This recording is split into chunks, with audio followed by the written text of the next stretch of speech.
Hello, friends. It's take two. My phone kind of shit the bed on me there. My name's Caleb Salvatore. We're here for Drunk and Disorderly to read the news to you guys. No, we're not sponsored by Powerade. I'm just really fucking thirsty for some reason.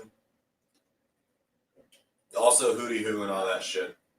But before we get started, just want to let you guys know that we are sponsored. We do have a sponsor, although it is not Powerade. Have you ever tried CBD or hemp buds? Well, we have a great deal for you. Use discount code DRUNK at northspokanecbd.com and get 15% off your order.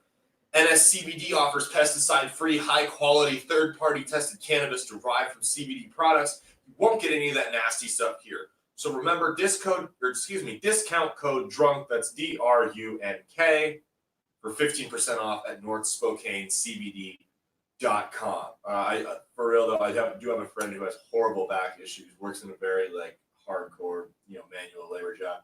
CBD saved his fucking life. So technically, it didn't actually save his life, but it did help him out a lot. So anyway, let's get into the news. Let's start off with the obvious one. I wore my Big Igloo shirt. You can get this on our Redbubble page, Big Bill Media, Bread and Circuses. That's my show. There is a protest going on in Virginia right now over gun rights. I think it's really ironic that there's an armed protest on Martin Luther King Day. We're just missing a couple people cheating on their wives and shit, but no, for real. Martin Luther King was a great guy. He actually had a lot of guns, so I don't think it's as ironic as a lot of people think. Martin Luther King was packing some serious heat. Wait, what's that saying? How much? Oh, we're not going to do it. So how much to get them to add the pesticides? That's funny. I never really read the comments on here, so that's new for me. So anyway, Martin Luther King was packing some serious heat. People don't get that. When you piss a lot of people off, that's something you have to do. That's something I know very well. I have a lot of people for previous media ventures that I've done that probably want me fucking dead. I've got... I get up as part of my stand-up act. There's a huge part of it just pisses everybody off. And by the way, you can see me January 31st, Wired Pub and Grill, Comedy and Chaos. There's a lot of it that just pisses people off. So I'm naturally armed to the teeth a lot too. I don't see why that's such a big deal. But so basically what's going on in Virginia was they wanted to make it so you couldn't buy more than one gun in a month, and they wanted to enforce red flag laws and stricter background checks, whatever the fuck that means. So we'll pick every single one of these apart one by one and just kind of work with it from there. So the first one, the more than one gun per month, that's just it seems like it's kind of like pissing yourself in black pants. It makes you feel warm inside, but nobody fucking realizes nobody really understands that you did, nobody knows what you just did. So I don't really understand what the deal is, because if a guy wants to go shoot a bunch of people, he doesn't need more than one gun. He's not Yosemite Sam. Who the fuck cares? He's gonna go buy that one gun and shoot a bunch of people. The only people this is really hurting are the collectors, which I feel is a really odd demographic to target. So moving on, they've got the expanded background checks. Another incidence of pissing yourself in black pants. You can't expand a background check. A background check is a background check, okay? Here's what it checks. It checks if you use illegal drugs. It checks if you, which you can always just answer no to. Checks if you're a violent felon. And it checks if you are, it checks if you've done time in a mental institute. That's all it checks. Like a fugitive from justice, if someone has restraining orders against you, that kind of thing. You can't expand any more than that. How are we supposed to expand that? Are we going to mandate that there's a psychic medium on post at every single gun store in America? That's the only, it's will this man commit a gun crime? And he sits there and holds your hands, and you go over it, and he's like, I feel like your dead uncle. And of course it's just a scam, because that's what psychic mediums are for the most part. But that's the only way you could expand it. When you want him to pinky promise and say, I promise I won't kill anybody. That's about the only way you can expand background checks in this country. And last but not least, red flags. What a red flag law is, basically, if you have an abusive ex-husband who knows you're armed to protect yourself from him, all he has to do is just file a complaint, a red flag law on you, they'll come take your guns, then your ex-husband knows you're not armed anymore. So he's going to come beat the shit out of you, and you bet your ass the cops aren't going to do anything about it, or they'll be super fucking late because 40% of them are doing the same fucking thing to their spouse. So that's like, so now that so basically if you support red flag laws, you hate women. That's the conclusion we're drawing here, okay? You can either be anti-women or you can be pro-gun. You cannot at the same time, in the same breath, say that you support women's rights while also saying you support red flag laws. It doesn't work that way. Gun rights are women's rights. Gun rights are minorities' rights. You can't say you support minorities. Let's look at every instance of gun control in this country. It started off with Jim Crow. Jim Crow was the original origin of gun laws, of gun control in this country. So the KKK couldn't protect so the KKK's victims couldn't protect themselves. That was where it started. You want to know, remember that church got shot up and it started that whole stink about the Confederate incest flag a couple of years ago? You want to know why those people weren't able to carry in that church? Because there's archaic laws dating back to Jim Crow saying you can't carry in a church. If there's a southern state that has a law stating you can't carry a firearm in a church, chances are that law dates back to Jim Crow. Why did that law get passed back in Jim Crow? Well, it's simple. I'm glad you asked, class. They passed that law because the KKK loved to target churches. Well, black people started arming themselves, saying, fuck you, I'm going to take a gun to church. What happened after they started taking their guns to church? Well, Congress stepped in, doing what they do best and fucking everything up, and said, you're not going to do that. Every church is now a soft target for the domestic terrorists known as the KKK. So if you can't carry a gun in church, thank the KKK.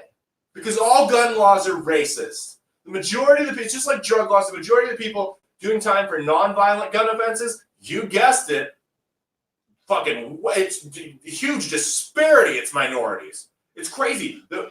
California open carry ban was banned to stop the Black Panthers.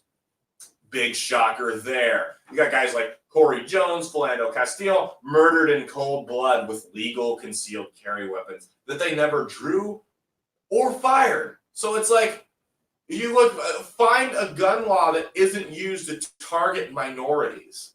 They all are. It's kind of like the minimum wage, but we don't have time to talk about this here. Let's move on to the other articles Zach sent me. Okay, here's the first one. In photos, Australia endures floods, hail, and dust storms as fires rage. Hail and dust storms struck parts of southeastern Australia Monday as bushfires burned in several regions, including the fire-devastated states of Victoria and New South Wales. You know what? Ever since the crocodile hunter died, that place has really gone downhill. Rest in peace, Steve Irwin. I still punch stingrays in the face whenever I go to the aquarium. You'd be hard-pressed to find an aquarium that I'm allowed in this country because I have that much respect for Steve Irwin, okay? Details. Australia's Bureau of Meteorology issued severe thunderstorm warnings for parts of Queensland, Victoria, NSW, I don't know what that is, and the Australian Capital Territory, with hail the size of golf balls reported in the two latter places. A fire weather warning was issued for parts of Western Australia. The storms come days after the floods hit southeast Queensland, which has also been impacted by the fire. Here's the thing, guys. We just talked about it. What does Australia have that Virginia's trying to pass? Gun control. You can bet your ass if there were fires ravaging. Look at everywhere that's had fires.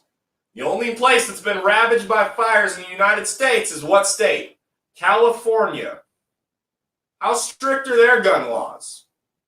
So are you starting to notice a trend here? Australia, California. Very strict gun laws. Why? Because people can't shoot the fire. That's why. I can't even say that with a straight face. I'm sorry. That's why there's so many wildfires going on in California. All right, let's go here. All right, on to the next one. I talked too long about the Virginia Boogaloo, Big Igloo. Buy the shirt at Red and Circuses by Big Bill Media, Redbubble. All right, last one. Space is pitch black, so why will the U.S. Space Force members wear camo uniforms? I can answer this for you, because that's like the official color. It's camo, right? That's the official color. So obviously they're not going to be like shooting at each other in black in space, like hiding behind the moon and shit like that for cover. It's not a fucking video game. Like, if black camo, like pitch black camo, really gave you the upper hand in space, then the Nigerians would be undefeated in the space wars. And that's probably why they're never going to ask me to come on. That joke right there. They'll never want me back on after that. Let's read the article, though, and enjoy these last 3 minutes we have together. The void of space is pitch black with pinpoints of distant light. So why will some members of the newly formed U.S. Space Force be clothed in green and brown camouflage? It's a question that many asked on social media after the Space Force tweeted a photo of its utility uniform on Friday. Camo in space, one commenter wrote. Musing about wasted taxpayer dollars. Yeah. Camo is where the taxpayer money is being wasted. You bet your ass. The Space Force had a quick answer. The service members wearing the uniform will be working on the ground and using existing uniform designs is saving taxpayer dollars. Another explanation, the official Space Force Twitter account. There's an official Space Force Twitter account? What the fuck? Why am I not following that? Said the uniforms will be worn by space operators working from Earth alongside service members of the U.S. Army and U.S. Air Force. So, like, okay, if all they're going to do is be on the ground, why the fuck, like, isn't that in itself a waste of taxpayer money to create its own branch if it's just going to be working on the ground with the Army and Air Force? Like, I heard Neil deGrasse Tyson talk about this, how it's not a bad idea, but, like, it doesn't need to be its own branch. Because, like, I mean, eventually the war is, that's how the reality is that shit's going to get taken to space, right? But I just don't see the necessity to have its own branch if we're not there yet, you know. So we'll have to be on the lookout because actually I'm not going to make that joke again. That made me uncomfortable. Anyway, Spacecom will defend America's vital interest in space, the next war-fighting domain. Trump told reporters in August. The dangers to our country constantly evolve, and so must we. Trump said U.S. adversaries are weaponizing Earth's orbits with new technology targeting American satellites. Who? Like the aliens from V? Did you ever watch that show, V? That's the only people I can think we need to fight in space. Now, like, there's a lot of shit in space, and I can understand the concept of, like, you know, maybe someday an asteroid's going to come hurling towards Earth, and we want to blow the fucker up. Like, I can kind of understand why they would want that, you know, but that would require everybody to work together. That would be a decent use of taxpayer money, like plowing our fucking streets, which our dumb fuck mayor also refuses to do. Stay tuned on if I'm going to announce my candidacy for mayor. That's how we're going to end it, guys. Peace out.